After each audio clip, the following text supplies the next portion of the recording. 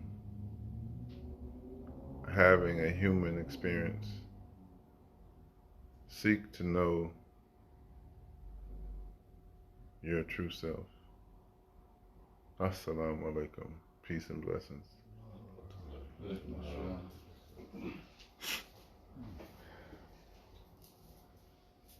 Thank you for the invitation to home in the village.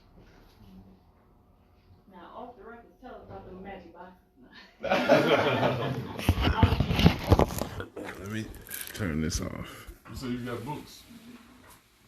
Yeah, somewhere. I have a few books.